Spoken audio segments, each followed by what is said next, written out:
Yang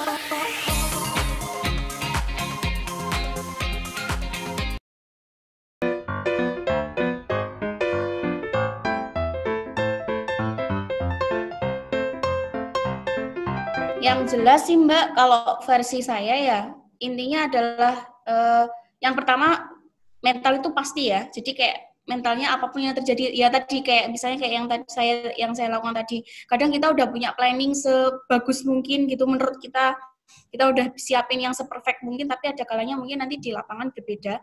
Maka yang perlu dilakukan adalah kalau misalnya kita memang membutuhkan, biasanya nih kalau pas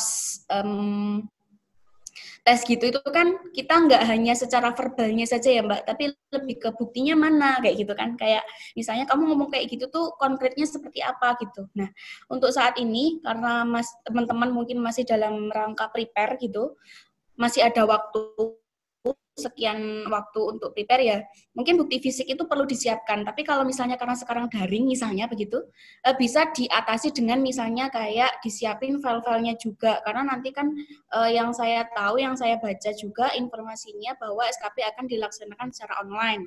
Nah, misalnya nanti ada hal-hal yang diperlukan, misalnya nih saya ngomong bahwa ketika proses micro teaching, kita ngomong kita bisa A atau kita punya B.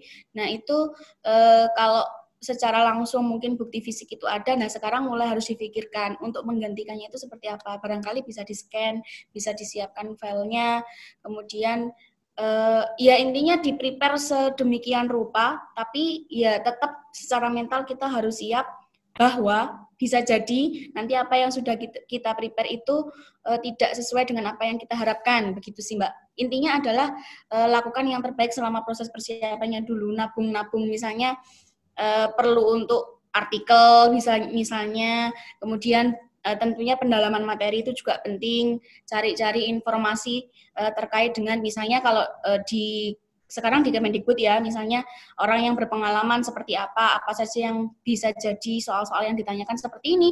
Nanti informasi dari Mbak Upi yang akan disampaikan ke teman-teman ini pasti saya rasa akan sangat bermanfaat karena memberikan gambaran setidaknya meskipun ya situasinya memang berbeda, begitu Mbak Upi. Ini adalah apa yang bisa kita minat kita di mana dan yang kita tekuni apa, karya terkait dengan itu seperti apa, yang itu yang perlu kita siapkan juga, begitu. Selain itu perlu teman-teman lain juga ketahui atau dari saat ini sudah disiapkan adalah mengetahui tentang kelebihan dan kelemahan, karena itu nanti akan ditanyakan. Jadi misalnya tadi kelebihannya apa selain akademik, juga ditanyakan kurangmu apa, kamu yang lemah di bidang apa, lah bagaimana caramu untuk mengelola itu, seperti itu.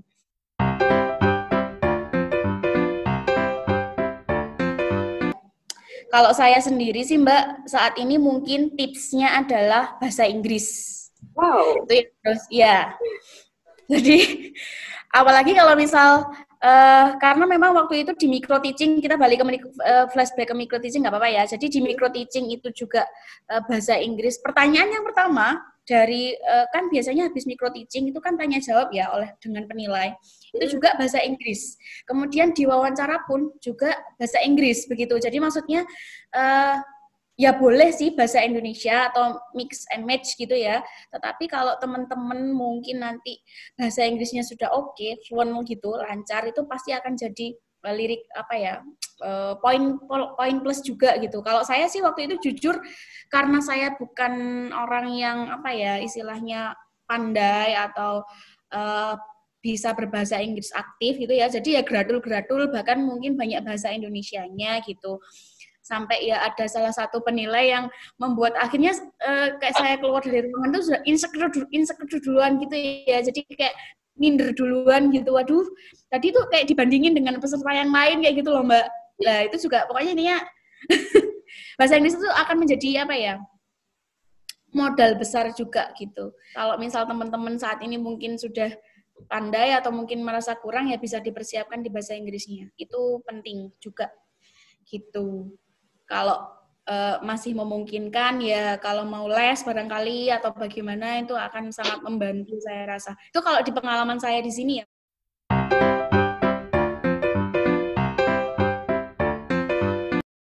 Ini saya ada satu statement dari dosen kita, Pak Lutfi. Pak Lutfi Fauzan, mungkin ini nanti juga akan menjadi sumber semangat juga untuk teman-teman ya.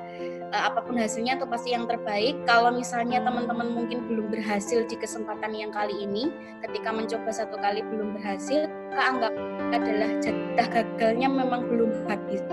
Karena kita perlu percaya bahwa kita punya jatah gagal dan berhasil yang berbeda-beda seperti yang tadi sudah disampaikan. Ketika jatah gagal itu sudah habis, maka keberhasilan yang akan didapatkan. Itu pesan dari beliau waktu itu. Ya, saya boleh itu Mbak pesen satu lagi hal yang menurut saya harus di-underline gitu sih ke teman-teman semuanya. Boleh. Oh ya, maksudnya saya mungkin tidak sepinter dan secerdas itu, tidak seaktif itu dan sebagainya. Karena di sini juga saya melihat sih ada faktor yang pasti pertolongan dari Allah gitu ya Mbak ya, dan ridho dari orang tua begitu. Jadi memang kita usaha itu penting, kita melakukan yang terbaik dan ikhtiar itu penting. Kita upayakan seoptimal kita itu memang sangat diwajibkan dan diperlukan. Seperti yang tadi saya sampaikan, selama persiapan itu apa-apa saja yang perlu teman-teman lakukan begitu. Selain kemampuan bahasa Inggris, kemudian karya-karyanya diperbanyak, tridharma perguruan tinggi dan sebagainya. Tetapi satu hal yang pasti teman-teman tidak boleh melupakan bahwa di luar itu semua ada yang namanya ridho orang tua. Karena saya bisa sampai di sini pun itu bukan karena hebatnya saya, bukan karena cerdas dan pinternya saya, tetapi juga karena ridho orang tua yang sudah memberikan saya izin, restu gitu ya, jauh dari beliau padahal saya putri satu-satunya begitu. Itu memang sangat penting juga. Dan satu lagi adalah laki gitu. Saya termasuk orang yang beruntung yang dibantu oleh Allah dan diizinkan untuk menjadi bagian dari UNES. Jadi teman-teman tidak boleh lupa itu, bahwa apapun yang kita usahakan tetap kita serahkan dan kembalikan kepada yang maha membuat keputusan. Begitu Mbak Upi. Oke, makasih Rindi atas informasi dan juga saran untuk teman-teman semuanya. Sekali lagi, semoga ini bisa benar-benar bermanfaat untuk teman-teman semua yang mendengarkan. Oke. Lain kali kita ngomongin soal main skill ya. Oh siap, insya Allah. Oke, siap insya Allah. Ya Bobby.